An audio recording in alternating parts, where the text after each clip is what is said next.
Did you know that you can find valuable medical assistance outside of the hospital?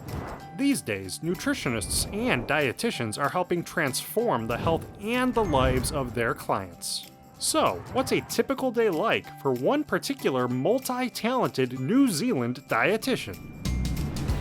My name's Moulds and I am a New Zealand registered dietitian. I actually did my Masters through Otago University.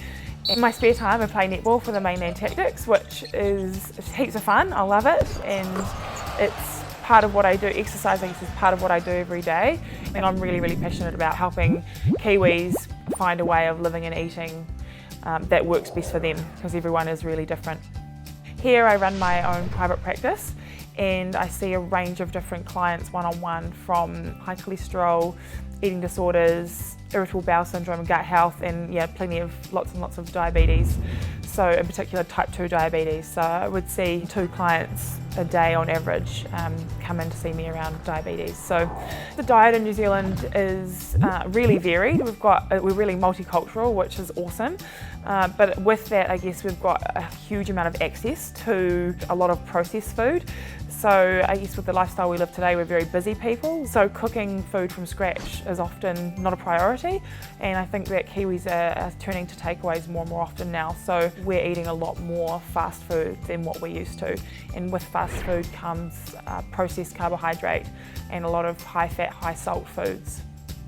So if a diabetic client came in to see me, generally the first thing I'd find out is a lot about their diet and lifestyle. Now I'd make sure I have a really detailed understanding of what they currently do and their current medications and medical status. And then from there, we would talk a lot about their diet in particular and nutrition and how that can really help reduce their diabetes and reduce the medication that they're taking. Change and habit changing is really tough. It's tough for anyone. So we usually try and break the goals down and make them really small and really achievable.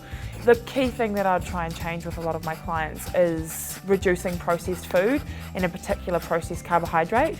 So things like your white breads, cakes, biscuits, lollies, chocolate, all of those delicious things, but things that really do push the diabetes risk higher.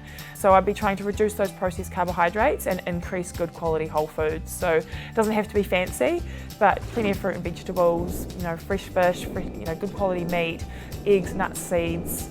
If they're doing that and we can get more of that in their bodies, then they get good results. Generally, my recommendation would be to shop around the outside of the supermarket and just go into the aisles for basic things.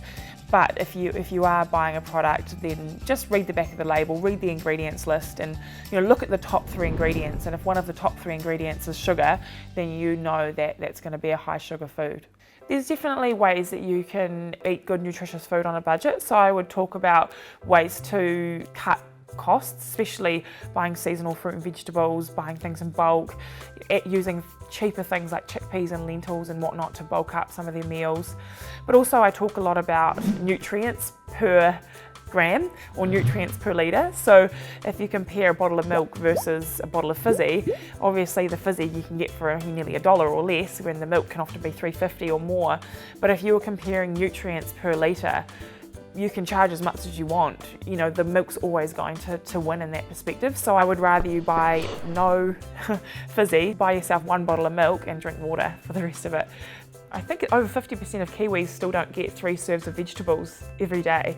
And when you're eating more fresh fruit and vegetables, then naturally you push out processed carbohydrate or processed food because they fill you up. So if that's one thing that we can start to change, is actually getting more vegetables into your day.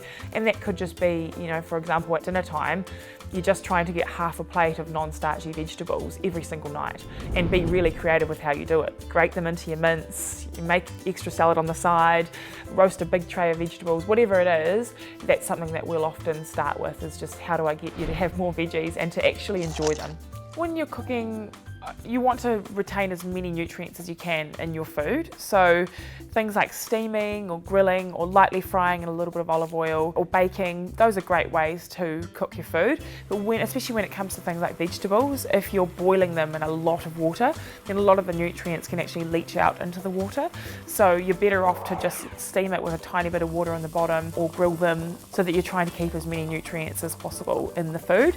The other important thing to think about is keeping fruit and vegetable skins on your food as much as possible, because just underneath the skin layer is where a lot of the good nutrition is. So when you're peeling the skins off, you're actually losing a whole lot of good nutrition. So try and keep them on as much as possible. There's lots of different ideas at the moment out there about how many times we should be eating.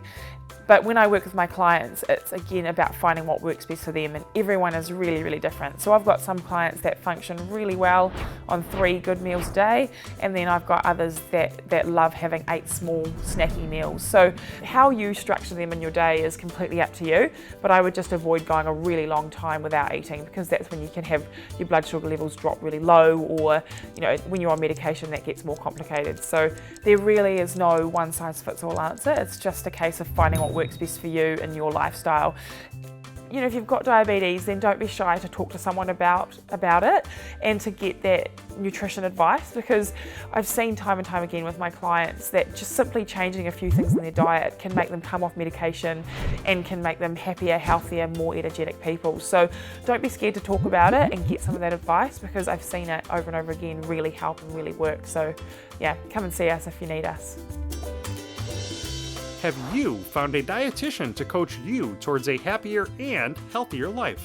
Let us know your thoughts on dietitians and nutritionists in the comment section below.